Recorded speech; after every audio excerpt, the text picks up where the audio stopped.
Okay, we are going to go ahead and get started. I am Jen Tyrell, Principal of Carl Sandburg. With me tonight is Mr. Derek Smith, Associate Principal for Curriculum and Instruction. And we are here with you tonight to talk about our transition to stage 2 of the D230 Proud reopening plan. We have several families on the webinar with us right now. We are recording this webinar to be able to post it so that other students and families can refer to it as they plan for the start of stage 2. Mr. Smith is going to work the chat feature, so if you have any questions throughout the course of the webinar, you can go ahead and put those in the chat, and Mr. Smith will do his best to answer any questions that come up. We might be going through kind of what your questions are throughout the course of the webinar, but he'll address any questions that he can at this point in time. All right, we're going to go ahead and get started and talk a little bit about the framework. So as all of you know, at this point in time, our stage 2 of the District 230, D230 Proud reopening plan is a combination of blended on-site remote and fully remote options. So in stage 2, 25% of our students will be in school on a daily basis, with all students attending on-site 1 day a week. And that's for those students that select the blended on-site remote option. Those families and students who prefer to stay in the fully remote option can do so within stage 2. And as all of you know, and we appreciate our families' diligence in completing the commitment form, as all of you know, families had the choice in selecting the blended on-site remote model, which is a hybrid model of instruction, or the fully remote model. And at Sandburg, we are about 70% of our families have selected that hybrid model. Important to note at the beginning of our conversation tonight, in stage 3, when District 230 transitions to stage 3, 50% of our students will be attending on-site, with all students attending school twice a week. All right, moving along, cohort groups and rotating schedule. All students, even those that have selected the fully remote option, have been assigned a cohort group, A, B, C, or D. So each student has been assigned to one of the 4 groups. Groups can be viewed, and this is really important because cohort group attaches to day of in-person attendance for our families that have selected the blended hybrid remote, which we will, blended on-site remote option, which we'll call the hybrid option for the sake of tonight's webinar. So really important that all students and families know cohort assignment. Groups can be viewed on the activities tab in both student and family Skyward Access. Also important to note, siblings have been assigned into the same group, and group assignments, we are always flexible here at Sandburg. We make adjustments based on requests on a regular basis, but cohort groups are one thing that cannot be adjusted. So cohort groups cannot be adjusted under any circumstance. You'll notice that for those families that have selected remote only as their programming for stage 2 and 3 for the rest of the semester, an R indicator has been added to remote only students. So for our remote only students, you would see your original cohort group, A, B, C, or D, plus the R indicating that the student has selected the remote only option. In the rotating schedule, as I said before, each student will attend 1 day a week for live instruction, and the remainder will be remote through the Google Meet platform that we have been using thus far this year. On Wednesdays, all students will be remote, and that's for stages 2 and 3. In stage 3, 2 groups are combined and attend 2 days a week. So in stage 3, our A and B students attend on Monday and Tuesday, and our C and D students attend on Thursday and Friday. This shows you, though, the schedule for stage 2. So stage 2, A students attend on site Monday, B students Tuesday. As I shared, all students are remote on Wednesday. Thursday, C students are on site, and Friday, D students. And it's important to note that even for those students that have selected the hybrid model, the day indicated is only the day of their in-person attendance. Every other day, they will be attending through the live connection of Google Meets. And during stage 2, students should only attend in person on their cohort's assigned day. We've planned very diligently to have the students in the building based on their assigned cohort. So we cannot, under any circumstances, have students who come to the building for in-person instruction on a day outside of their cohort's assigned day. All right, something that we believe is a strength of the D230 Proud Reopening Plan is the daily schedule and the bell schedule. So the bell schedule remains the same through all stages of the D230 Proud Reopening Plan. So the schedule that our students have become accustomed to thus far this year is a schedule that will continue to be implemented as we shift to stage 2. As you can see, on Monday, Tuesday, Thursday, and Friday, 0 hour will continue to start at 8:35. That's for students that are coming in person and have a 0 hour, and also for those that are in remote programming, either remote only or that are hybrid students not attending in person on that day. And then advisory and intervention starts at 9:30, and we have advisory and intervention on there because starting tomorrow we will shift to incorporating more intervention days within our advisory program. And you'll note, and this is something that obviously has been occurring through stage 1, advisory and intervention has been moved to before first hour. And on most days, students will be able to attend virtual interventions, which we're really excited about. We have gotten a lot of feedback from our students and families and staff throughout the course of the last few weeks that intervention days are a must. So we're happy that we're able to accommodate those requests and start rolling with intervention days tomorrow. There is no 0 hour and no advisory on Wednesdays. That's consistent. That's what has been occurring throughout stage 1. And on Wednesdays, students start at 10:04 because there's no 0 hour and no advisory. Passing periods have been shortened and one-way hallways have been established. This is really important as we transition to stage 2 and have students in our building. It's important to note that we only have 5-minute passing periods. This is a big building, so students are going to have to walk quickly as they navigate this building and move from class to class. We also have incorporated one-way hallways. Some still are two-way, and also up and down staircases. So I'll stress this again later on in the presentation, but we really do need our students to review the map, the building map that has been shared in the stage 2 handbook, so that they are aware of what this building and navigating the building will look like when they return for stage 2, because there are some changes.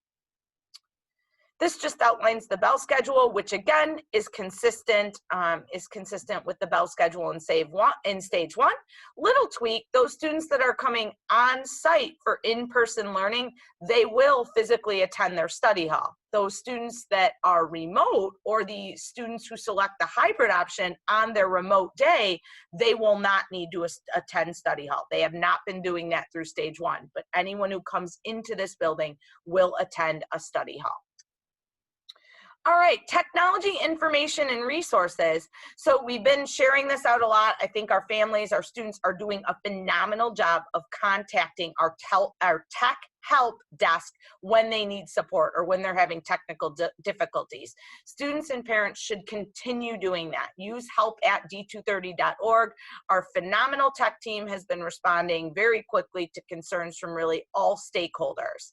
I've heard from some families, we all have, that are having reoccurring internet connection or Wi-Fi problems. And we're suggesting if students are having those problems that they do, a few different things. One, of course, they can check with our D230 tech department. They can email help@d230.org to see if there's anything that can be done, anything with the Chromebook, with settings that they're using. But then we also suggested to our families, if there are recurring issues, that they check with their internet provider. So we have had families make adjustment to plans when they can. Not all families have that ability to make adjustments to plans, but we have suggested to families that they check with their provider. We also want our students, we always want our students to be transparent in communicating with their teachers. Teachers should know, their teachers should know if they're having tech issues, because it is impacting their attendance and their ability to be present within their Google Meets. And then we're also encouraging our students who are having regular problems to inform their dean because of the attendance implications. So much of our program is remote, even as we shift into stage 2, so students should inform their dean if they are having technical difficulties that are prohibiting or limiting them from attending their Google Meets. And then tech video resources are included in the student and family stage 2 handbook that was shared with all of you earlier this week. All right, this might be one of the most important slides in the slide deck. Definitely not one of the most exciting, but one of the most important. So I want to make sure that I share with all of you now that we're turning the page and going to have more students on campus for in-person learning, exactly what our COVID-19 procedures are. So I want to outline some of our protocols related to COVID-19 and quarantine restrictions. So Sandburg is following, and this goes for District 230 as well. Sandburg is following IDPH and Cook County Department of Public Health protocols, okay, related to COVID-19 and exclusion from being on campus. So essentially, students who are diagnosed as COVID positive, and this goes for our staff too, so individuals with a positive diagnosis, individuals that have had close contact with someone who has been diagnosed, and for our definition, we follow the IDPH and the Cook County Department of Public Health. Close contact is within 6 feet, so closer than 6 feet, for more than 15 minutes, 48 hours prior to the onset of symptoms, or 48 hours for those that are asymptomatic prior to that positive test. So any individuals that are COVID positive, that had close contact with someone who's COVID positive, individuals who are experiencing any of the COVID symptoms themselves, or individuals who have household members experiencing symptoms should not come to Sandburg. So all of those individuals should be excluded from any in-person activities. As always, those individuals who are experiencing symptoms, we would encourage them to seek medical attention. We would encourage those individuals to see a medical professional or seek a COVID-19 test at a testing center. We are not medical professionals. We can implement the guidance of medical professionals, but we would encourage all families, all students, all staff, anybody experiencing symptoms to seek that attention. Also in the student and family handbook is a chart outlining kind of the exclusion guidance that I just went over with you. Another important note, health permitting. Sometimes students aren't able to attend because of any of the COVID situations. Health permitting, students are encouraged to attend class remotely while home due to either illness or quarantine. All right, so communication framework and protocols, and again, these are outlined in the handbook if you need to review, but we are going to be really, really diligent in our communication with families related to COVID instances. So if your student, if your child is diagnosed COVID positive or has had close contact with someone diagnosed COVID positive, we ask you to contact our health services office or associate principal, Mr. Brian Clenny. He oversees pupil personnel services. Our health services office is working closely with Mr. Clenny in terms of communicating with families when there's a positive diagnosis or close contact. For those families that have students that are experiencing COVID symptoms, or the student has a household member experiencing COVID symptoms, we would ask that those contacts originate in our attendance office. And if you forget, and it's a COVID positive situation or a close contact situation, and you end up calling the attendance office, it's okay. We'll get you to the right person. Our attendance office will more than likely connect you with the dean, and the dean will go through the exclusion guidance. So we will be really transparent in sharing exactly what students need to do in order to come back on campus and exactly how long they have to be off campus based on their unique situation. I want to go through with you Sandburg's response when a student or staff member tests positive. So it's important that you know that we perform through our main office or our health services office contact tracing. And a majority of the information that we get, the critical information that we need, comes directly from the individual that tests positive. So in a case where a student tests positive, it will not be out of the ordinary for us to contact the family and then ask to also have a conversation with the student. Once we have more students back in this building, when we are contact tracing, we're going to need information from the student as to any individuals in this building, okay, through academic programming or co-curricular programming or athletics, that the student was in close contact with. That's because in addition to sending communication to the student and family and being really connected with them in that situation, we also send communication to those individuals that were in close contact based on our contact tracing with the individual that was COVID positive. Now, it's important that families understand we cannot provide the information on exactly the student's contact information. So we cannot share the exact identity of that individual, whether it be a student or staff. We can only say that based on our contact tracing process, it has revealed that your child was in close contact with someone who has tested positive for COVID-19. That close contact letter sent home to students and families per IDPH and CCDPH guidance. Cleaning protocols are implemented, and then students or staff members that either test positive or have been a close contact are put on quarantine. We also, as a school, will be sending a general letter to families letting them know that a student or staff member in this building has tested positive. That's a non-close contact letter.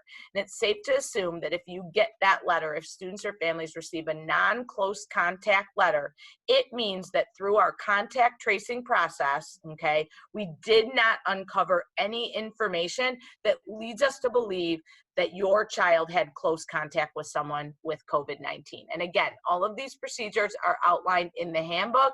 They're very confusing. They're ever changing.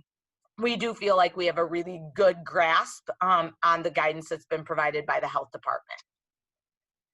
All right, attendance protocols. If a student is unable to attend class in person or remotely for any reason, we ask families to call our attendance, to follow our attendance communication process and call our attendance line. We're going to ask that you follow the prompts and provide our school with any necessary information. Information pertaining to COVID-19 instances must be provided. So this is a little bit of a change in practice from what we normally do in a regular school year. Normally, if a family is calling in a student, we do not ask for specifics related to the absence in terms of what type of symptoms, for those that are ill, what type of symptoms the individual has. In this case, if the absence is related to COVID-19, we will need that information, and those prompts have been loaded into our attendance hotline. I want to talk a little bit about the attendance process for students who are attending remotely on a day that they should be here in person. So, as we've shared, many of our families have selected the hybrid model.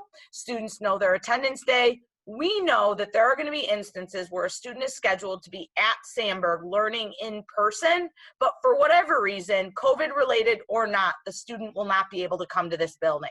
We would ask that those families, if the student is able to participate in remote learning, we would ask that those families contact our attendance office to let us know that the student will not be physically in attendance, but the student will be in attendance through the remote platform. Really important. We need to know and have a system in place where we can notify our families and our staff of those students that are supposed to be in this building and that are not in the building. Student health certification. This is probably, again, one of the most important aspects of our transition to stage 2. So District 230 is adhering to ISBE and IDPH rules regarding student health certification. And through that process, students, staff, visitors are verifying that they have not tested positive, are not presenting symptoms, have not come in close contact with someone that is positive or probable. Parents or guardians need to complete the Skyward Health Screener for students each day that they are on campus for in-person learning and or activities. Skyward is our primary option. It makes our lives easier if families and students choose to use the Skyward process for health certification. We have a backup. We have a secondary process, which is a hard copy form that families can use if they don't have the means to be able to complete the process online, and then the student doesn't have the means to be able to show verification through a cell phone. Okay, there is a video that's linked into, the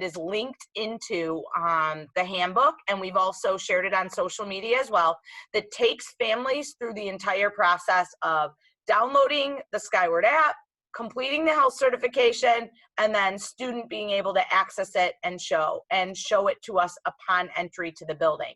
It's really important to note that students will not be able to ride the bus or attend in person if certification is not completed. And only those students passing the health screener will be allowed on campus. It's a two-part thing. One, completion, really important, but really we're completing it to know that our students are safe to be on campus. So that's why they need that green check mark. Really excited about our results today. We had about 400 students on campus taking the SAT, 400 senior students, and I would say 95 to 98% of our students were all good to go, completed the Skyward process for health certification. These are screenshots of what it looks like in Family Access on one side of your screen, and then the second screenshot is the green check mark that students will receive and show us when they enter the building or show the bus driver in order to get on the bus.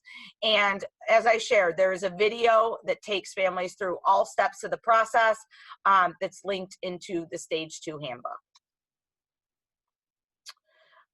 Okay, face masks and coverings. So cloth face masks or coverings must be worn appropriately at all times on campus and on the bus.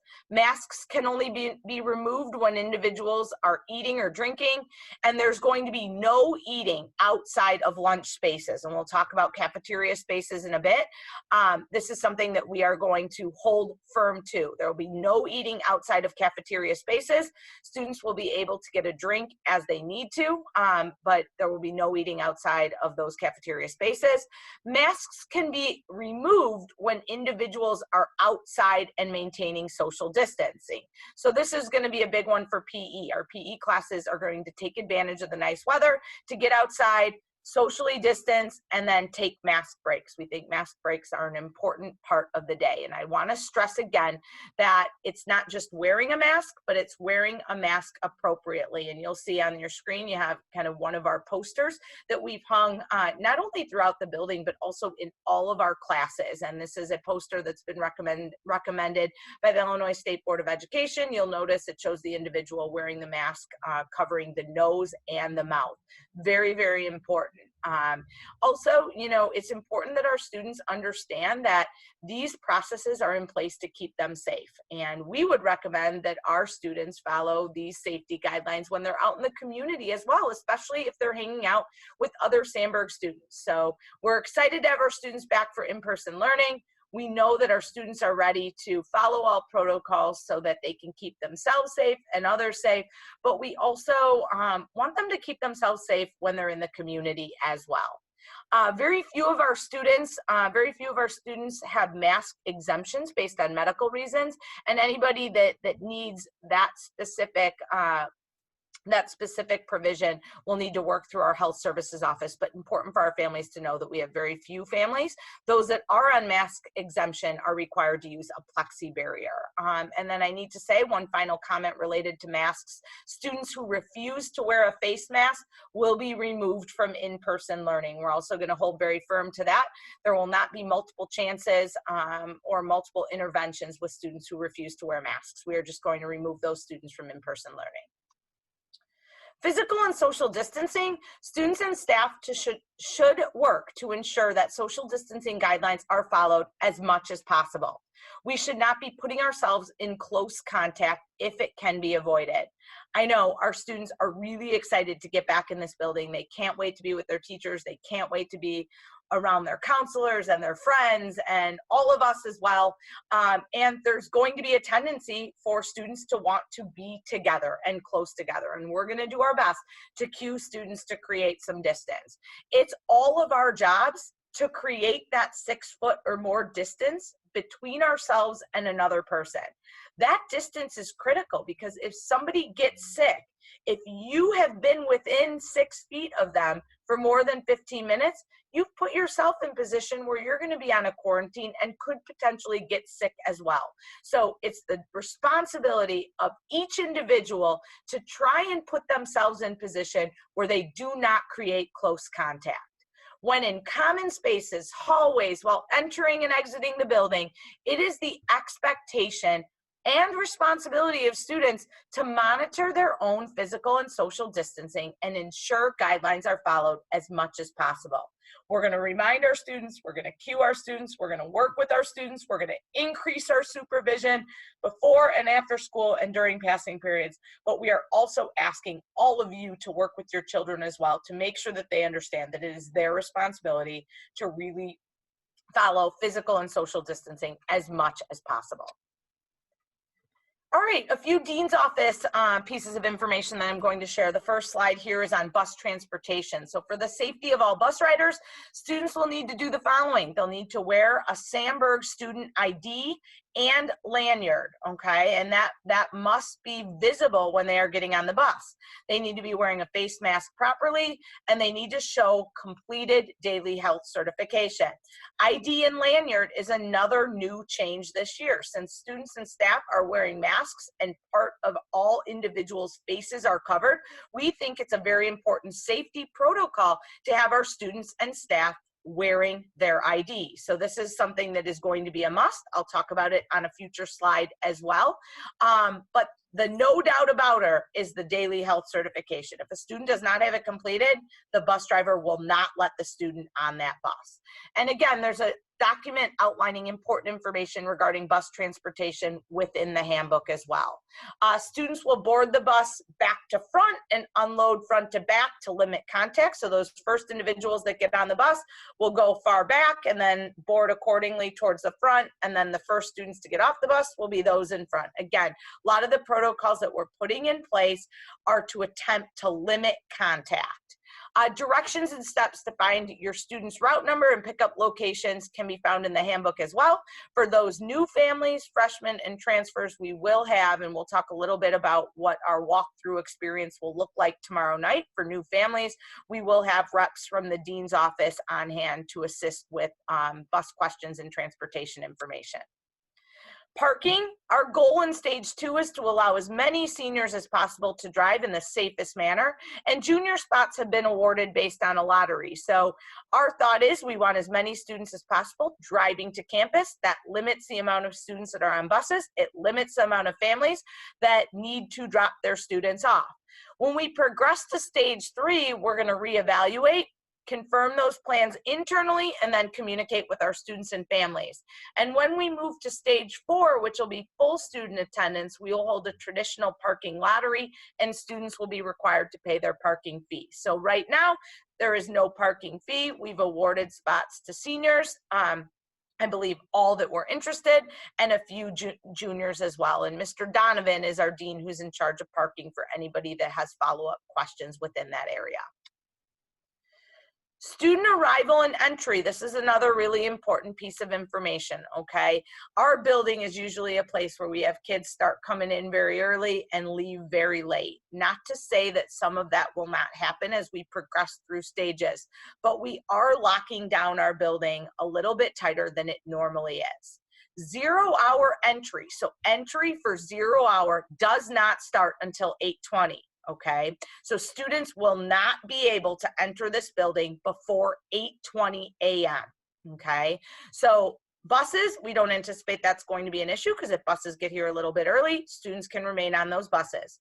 For those driving, they'll have to wait outside the W8 entrance until 8:20, and for those being dropped off, we just ask that families really pay attention to this time frame so that students aren't dropped off earlier than that time. We've designated entrances just to limit the amount of students coming through each of our spaces. So we've designated entrances and exits for students that are taking different forms of transportation. So W8, 0 hour remains our entrance for those taking bus transportation and driving. E2 in our north lot is for those getting dropped off. And E11 in the front of campus is for those walking to campus. Now, for those students who do not have 0 hour and who will be attending in person through our regular day schedule and reporting for that advisory and intervention period, doors will open at 9 a.m. Same thing. Those that arrive prior to 9 a.m. will not be admitted to the building. So we really need our students and families to adhere to this time frame. Doors will be open between 9 and 9:30. Now we're going to expand the number of entrances that we use for those taking bus transportation and driving, just because we have more students who are going to be coming in for the start of advisory and intervention than we would for 0 hour. That'll be W14, 8, and 3. All of those doors will be monitored by administration or dean's security staff. We'll be checking health certification upon entry to the building. So we would ask, regardless of the mode of transportation, we would ask that the student is prepared to show documentation of that green check as the student is walking through the building. E2 in the north lot will remain our place for students being dropped off, E11 in the front for walkers, and then S1 for our special education buses and any student drivers that are parking at the church. Again, students will not be allowed to enter the building prior to the times outlined, and students upon entry, this is really important, students upon entry will be directed to go to their first classroom or class location. So 0 hour students, when they come in, they have to go directly to their 0 hour classroom. Students who are reporting for advisory or intervention, okay, for that first kind of slot that's not 0 hour, they will go directly to their either assigned advisory classroom or assigned advisory location. And then students who are arriving late, they will not go to the attendance office. So we are attempting to eliminate office visits and reduce congregating in offices. So students who are arriving late will have to do so through the W8 or E11 entrances, and attendance will be scanned and students will report then directly to class. Student dismissal. At the conclusion of 8th period, students need to proceed immediately to their pickup spot or their car. So those taking buses will exit out W14, 8, 3, or 2.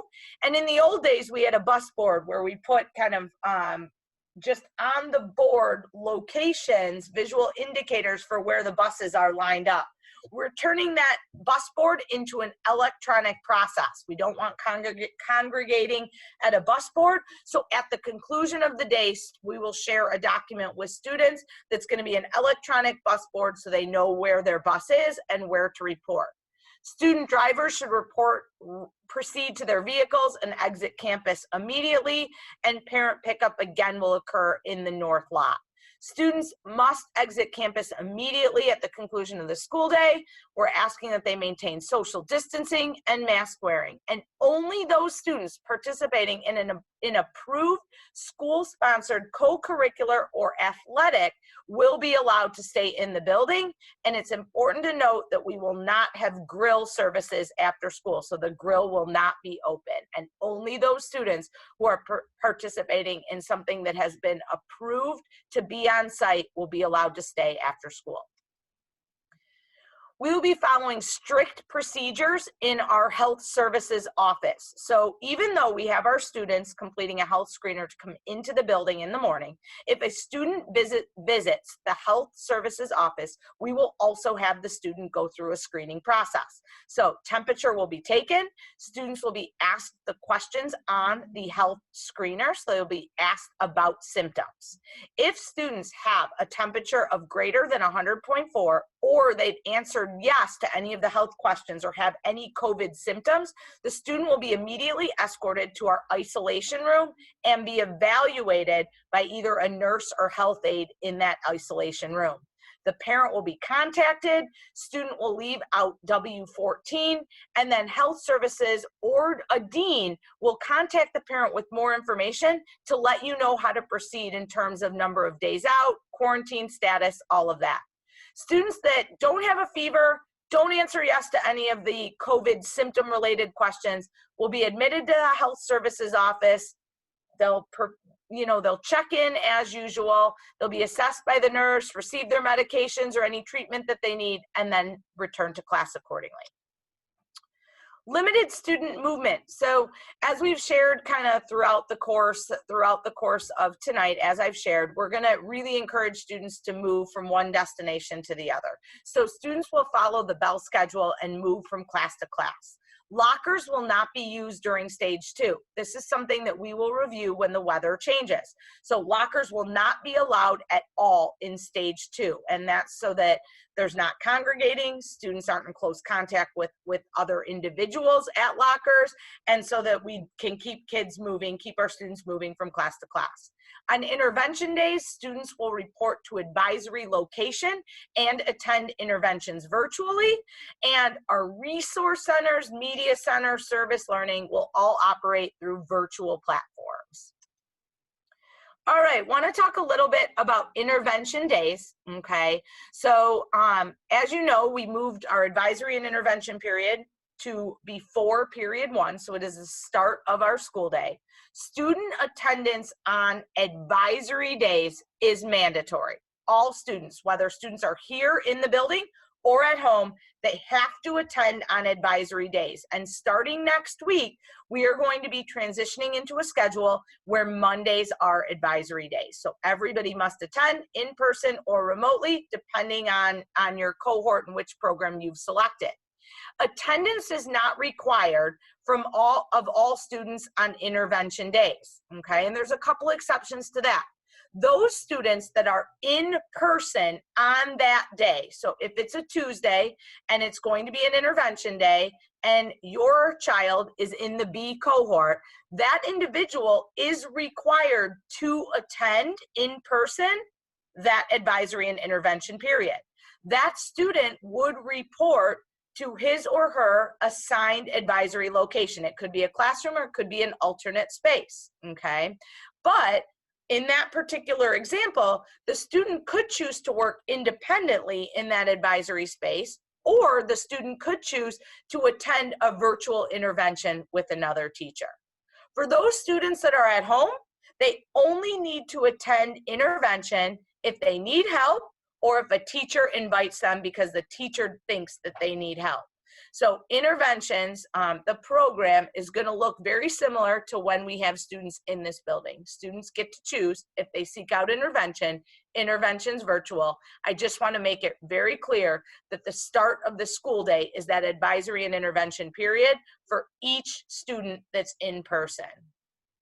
Teachers will communicate important information to students, how they sign up for the intervention, where they find the Google Meet link, all of that will be communicated directly from our teachers. And again, as I shared, intervention starts tomorrow. So if you have a student, okay, if your child does not need support and has not been invited to an intervention, then they don't have to report for that advisory and intervention period tomorrow. If your student needs help, then they should follow the teacher's directions to attend that virtual session with the teacher. And then as I shared before, starting next week, we'll implement a regular schedule where Mondays will be advisory days, everybody must attend. Tuesday, Thursdays, and Fridays will be intervention days where students can choose to attend the intervention with the teacher, but all students who are in person attending on that day need to be in their assigned advisory or intervention location. Advisory location, excuse me. All right, some additional Dean's Office processes for stage 2 and stage 3, as I shared previously. ID and lanyard must be worn and visible at all times. If a student doesn't have their ID or lanyard, we're just gonna get them a new one and they will be charged $4. Even if that ID or lanyard's at home, we're gonna give the student a whole new set and charge their account for that replacement set. As I shared, lockers will not be used during stage 2. We will review that when the weather changes. Couple important notes for students and families. Off-campus passes are discouraged during stages 2 and 3. So we're going to ask families not to utilize off-campus passes unless there is an emergency. Students are going to be attending, those that select that hybrid framework will only be attending 1 day a week. So we want them here the entire time that they're supposed to be attending unless there is an emergency, of course. Items being dropped off for students will not be accepted. So we're not going to accept drop-offs.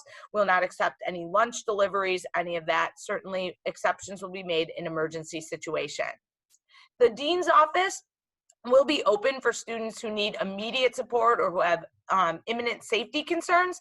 But if they're not immediate concerns, we ask students to email their deans. We just don't want large numbers of students, as I shared before, in office spaces where we have a limited occupancy.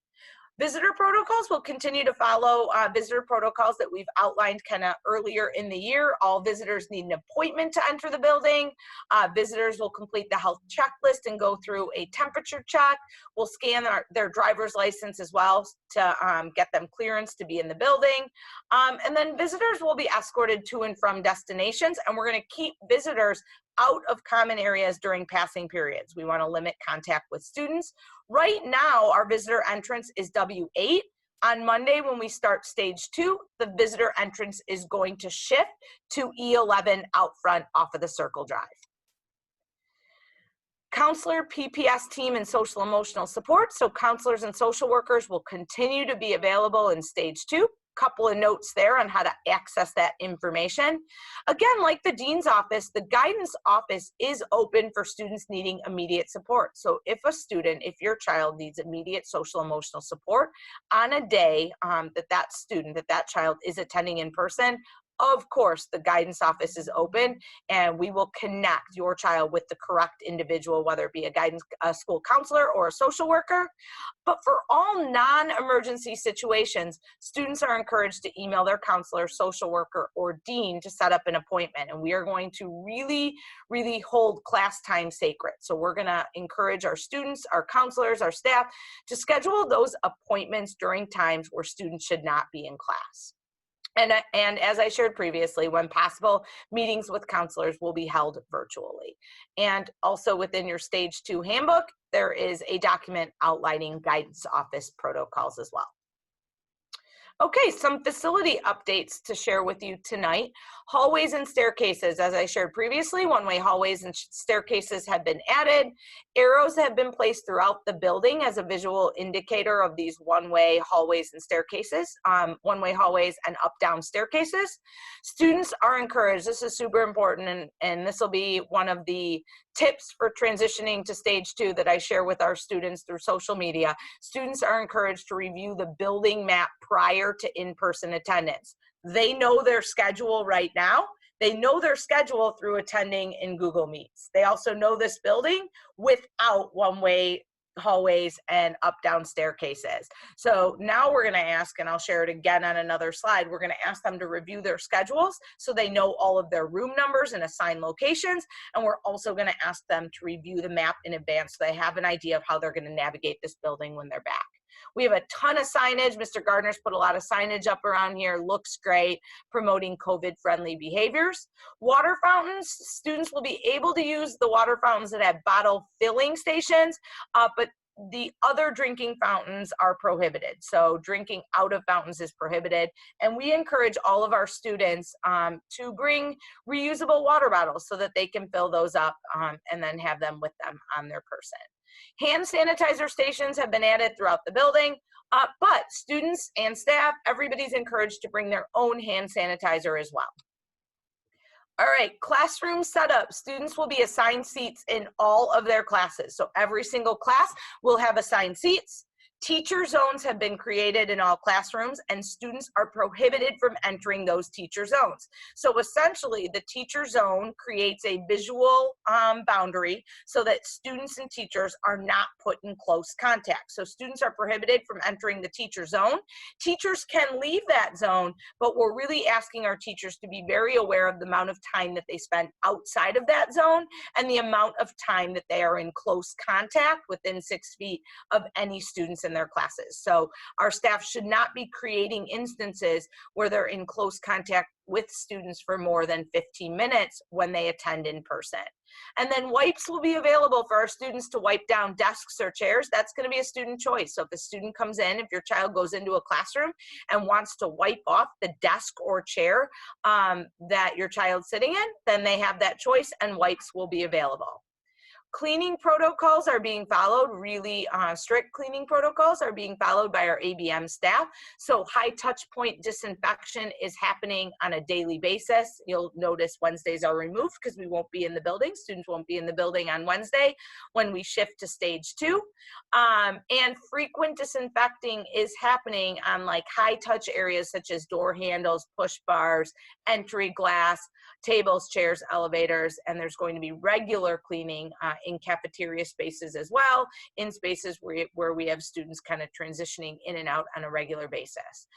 Daily general cleaning and disinfection will happen in all of our classroom spaces, in restrooms as well, and I detailed in this slide kind of what those processes look like. And then deep cleaning and broader disinfection will be completed twice a week, and enhanced cleaning and disinfection will be completed in response to any COVID positive instances. So if we get a report that somebody is COVID positive and that individual has been in this building, any of the spaces that that individual has been in this building, so classrooms, cafeteria space, gym spaces, any spaces that can be identified will go through that broader cleaning and disinfection. All right, food service, cafeteria, and lunch protocols, assign locations. So we are following ISBE guidance that we cannot have more than 50 individuals in any given space at any given time. So for our freshman students, they will be assigned to eat lunch in the commons, okay? So freshmen will eat in kind of the traditional lunch spot. Sophomore students, and this is true in almost every case, okay, for all grade levels, sophomore students will be assigned to eat in our Eagle Gym balcony, okay, one of the two Eagle Gym balconies. Junior, senior students will be assigned to eat in the East Gym. And then our grill area will be used as an overflow location. And those designations will appear on student schedules, and we will also have signage kind of directing students when they are back in the building. So freshmen will be eating in the commons, sophomores the balconies, junior, seniors in the East Gym, and the grill will be used as an overflow location. Seating charts, again, will be maintained in lunch as well. So students will be able to pick their seat initially, but then they will be assigned that seat that they pick so that we can maintain seating charts throughout the course of stage 2. Students will have the opportunity to receive free lunch for those that are on our free lunch program and purchase lunch, but it's important to know that limited options will be available, okay? Limited options will be available, and all items will be pre-packaged and individually wrapped, and we're gonna ask students to get their lunch first and then report to their designated location. Certainly, we're encouraging as many as our families that are able to bring their lunch. So if a student is not receiving free lunch and has the means to be able to bring lunch from home, it'll be a very smooth process if the student is able to do just that. Payment, important for our families and students to note, will be only made through student ID. So no cash will be accepted, and there's no exceptions to that. So students will be able to pay for lunch only through their ID. Mary Morgan is our Director of Food Service, and she's the contact if you have any questions. Physical education, some of our families have asked questions about PE. Some synchronous and asynchronous learning models will be implemented. We will not use locker rooms, at least at the start of stage 2. Students will not change for physical education. No locker rooms, no changing. Items that have been purchased, uniform, locks, anything that's been purchased for PE will be distributed once we begin utilizing locker rooms. On in-person instruction days, okay, students will be participating in a combination of mask breaks outside. We think it's important that our PE classes get outside, so students again have an opportunity to take their mask off, walking and light exercise, okay? So it's important for our students and families to note that students might be asked to do some light exercise in PE, even though they're not changing into a PE uniform, so they should wear appropriate footwear for that. If they want to wear flip-flops or something else, they could always bring gym shoes, and Mr. Arola is our contact for PE help and driver education. Students enrolled in driver education will receive all their classroom instruction when they're out on a remote setting. So when they come to campus, they will receive their behind the wheel instruction. We are following strict protocols based on ISBE recommendation for behind the wheel. 2 students will be in each car with the instructor. Students and teachers are required to wear masks. Car surfaces are sanitized after each driver. Windows will be down as much as possible based on weather, and we keep a log recording both the cleaning and the student drivers that are in the vehicles. And Mr. Arola is working on plans to ensure that all students receive their hours. This is very tricky. So we're asking for our families of students who are enrolled in driver education, we're asking for your patience here. Our program is designed for students to get 6 hours of behind the wheel instruction in throughout an entire semester. Well, we're taking a lot of that time away given the fact that students have been participating remotely, and even as we transition to stage 2, we will only have students in the building 1 day a week, and then when we transition to stage 3, 2 days a week. So Mr. Arola is working on a creative plan and opportunities to offer families to get students their behind the wheel hours. All right, that was a lot of J. Tyrell coming at everybody. Mr. Smith, if I missed anything or you need to correct anything that I said, please feel free to jump in. But Mr. Smith is our curriculum and instruction guru. He's going to talk a little bit about the learning experience and potentially share a few other notes. He's been working really hard on all things master schedule, been working with our division chairs as they're planning for hybrid instruction as well. So Mr. Smith. Thank you, Dr. Tyrell. Good evening, everyone. Thanks for jumping in tonight. Just want to share a little bit of some of the notes that we've heard from our students over the past few weeks regarding the learning experience. So we always take feedback from families, students, community members to heart, and I just want to let you know some of the feedback we received and kind of how that's informing some of our next steps here. So I had that chance to speak with some of our students over the past week or so and just get them their feedback about kind of how's it going in class every day. And you know, we were really encouraged to hear that a lot of our students were praising the lesson designs of teachers. One of our student council students said it was almost like they were in a breakout room having a great group discussion. It was almost like we were in the same room with our 4 desks together, which was really encouraging to hear. Other ideas that, you know, our staff we've talked to this with our staff, but really trying to connect with students, right? In this remote framework, it's not the same. It's a little bit different connecting with students through a remote platform. But our students really have felt like they've been able to connect with students, that our staff members and teachers have been going the extra mile to get to know them as students, get to know them as people. And can't wait to see how that kind of continues as our students get back here in the hybrid framework. Also, the flexibility and understanding, right? Cameras go out, internet might get spotty. There's a lot of tech challenges that kind of pop up along the way. And we've asked our staff members to kind of understand that, be flexible and understanding, and it seems like that's following through in their interaction with students. So some of the teaching and learning chatter, as you know, it's a lot of screen time for students. So we're trying to think about how we can be strategic for spots with no cameras. So even though students might be within a class, if you're doing an individual response, if you're reading a passage, that might be a spot where a student might be able to cut off the screen for a moment, engage with that material, and then jump back in when it gets to be a full group environment. So we're thinking about how we could build in a few more of those opportunities. We know for some students that assignments are piling up. I think navigating remote learning from an instructional design perspective is a little bit different for our teachers. You know, sometimes these assignments are a little bit different, coverage is different, so they can stack up. So we're trying to be mindful of that. We've encouraged everyone just to really check in with students. How's it going? How you feeling? How's the workload overall? So we can be strategic moving forward.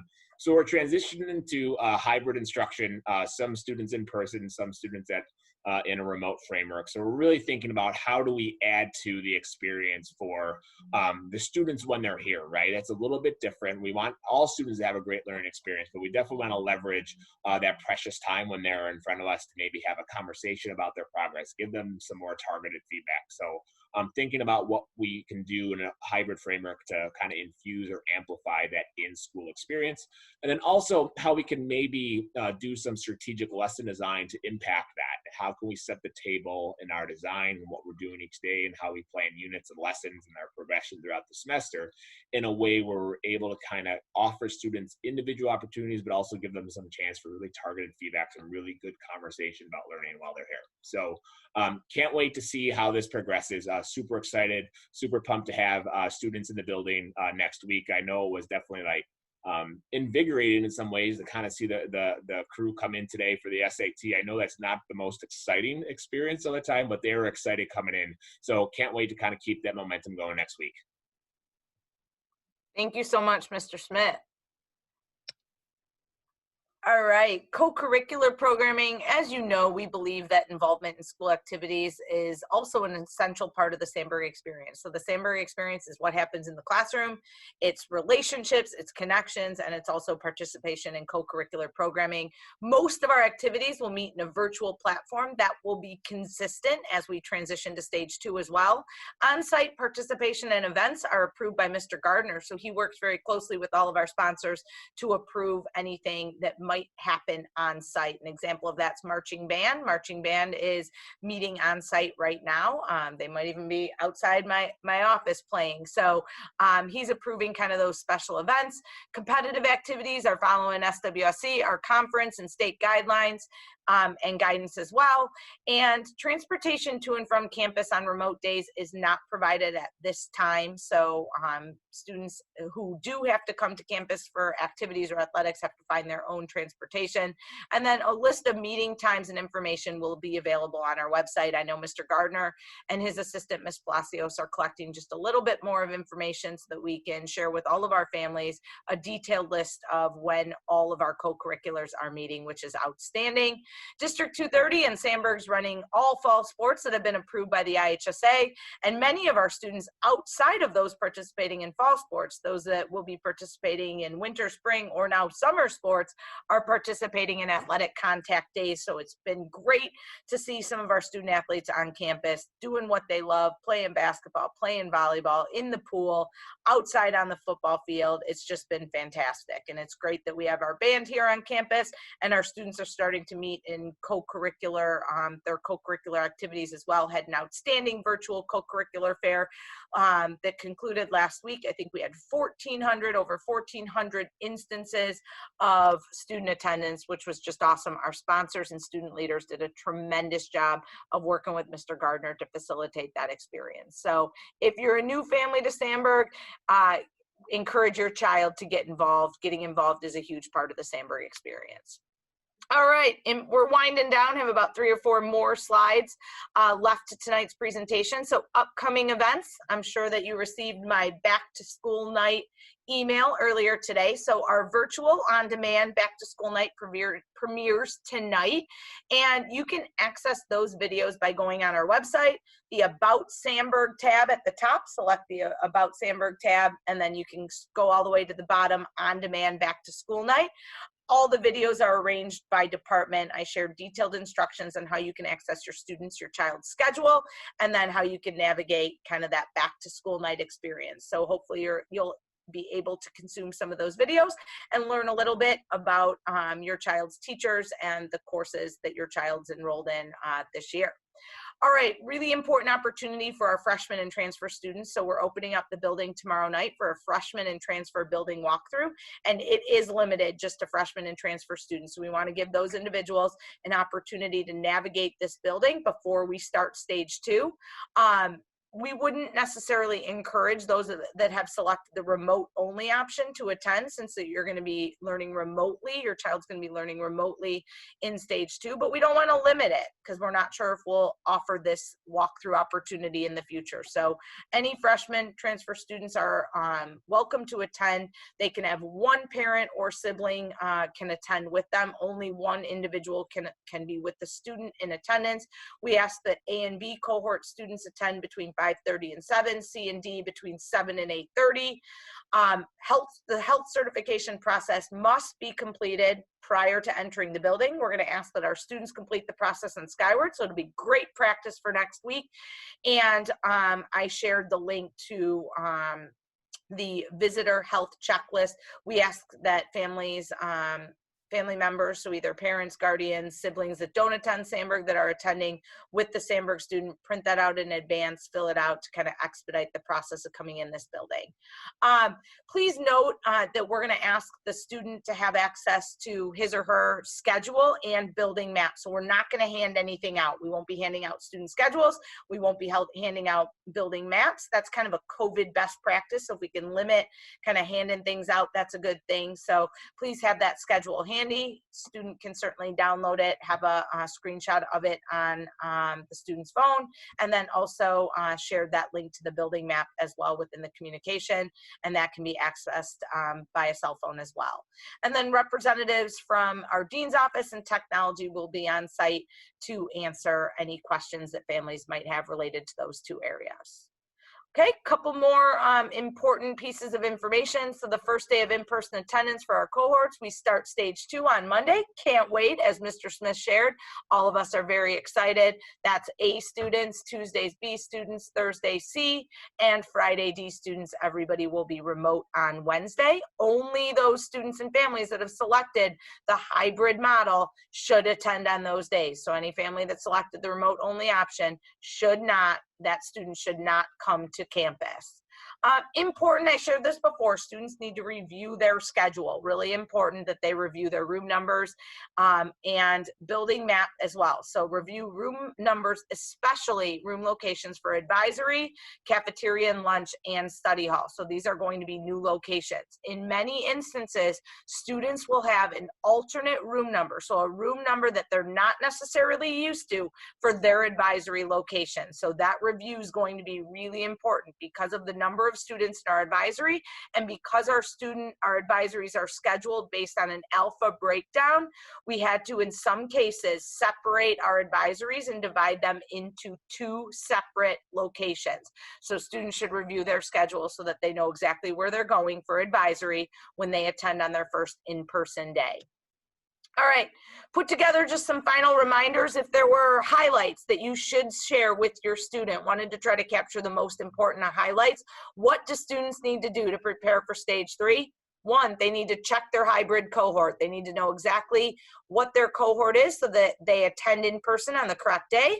They need to make sure transportation is lined up. They need to know the time that the bus is picking them up for bus riders. Parkers need to make sure that they have parking information from Mr. Donovan, and those being dropped off need to make sure that they're aware of all kind of building access times that we went through earlier. Health certification, again, very important, must be completed prior to getting on the bus or coming to the building, and you won't be allowed on the bus or in the building without it. Students should not come to the building if they are in any of the COVID protocols, so positive, close contact, symptomatic, or have a household member who's symptomatic. I kind of coined the next one, must-haves, wears, brings for each day of student attendance, so ID and lanyard, face mask. I think it's important that our students bring a backpack to carry materials. We anticipate that some teachers will be passing out materials such as textbooks when students return, so we want them to have a bag to be able to carry those materials. They should bring their Chromebook and lunch, and as we shared previously, hand sanitizer for personal use and a water bottle. Earbuds and headphones, preferably with a mic, are also important for use during intervention. So when students are seeking virtual intervention, there's going to be multiple students in that space, and so that noise or volume doesn't become an issue. We're asking that students have headphones with them at all times. This shouldn't be an issue. Kids constantly have headphones, but we want them to have that built-in mic. Review map, we went through a couple of times. Check schedule, we shared that as well. And then we're charging each and every one of our students to follow all safety rules, guidelines, protocols, and procedures to help keep themselves safe and others safe. Our students have shared with us since March 13th that they cannot wait to be back in this building and cannot wait to be at Carl Sandburg, and we are absolutely thrilled. I cannot wait until Monday morning when we open the doors and we have more students back for in-person learning. It's been quiet. We can't wait. Students bring so much life and so much passion and energy to this building. But once we get our students back, then it's all of our responsibility to follow safety rules and guidelines, protocols, so that we can keep everybody safe and keep everybody attending in person and in this building. Connectedness is very important during this time. It's always a cornerstone of Carl Sandburg, but if students need support, we want them to ask. If students, have an interest, we want them to explore that interest. We're going to try and bring some fun to Sandburg. Mr. Gardner and I are talking about some fun things that we can do. The events that we have are going to be smaller. They have to be. They're going to be safe, but we are ready to bring the fun this year once we have students back attending at Sandburg in person. Also, we're going to charge all of our students with take advantage of the time that you're in the building. We always talk about taking advantage of opportunities, win the day, impacting our elite daily culture. We encourage our students, when you're here, ask questions, make connections, seek support, just make the most out of the time that our students are at the place that they love, which is their school. All right, I love this picture. I think this captures so much of the fun of Sandburg. This are our outstanding super fans passing out yard signs when we had our class of 2024 students and families come to pick up Chromebooks. So I love this. I love the picture. Students having fun. Can't wait to have students back here. I know that Mr. Smith addressed a lot of your questions in the chat.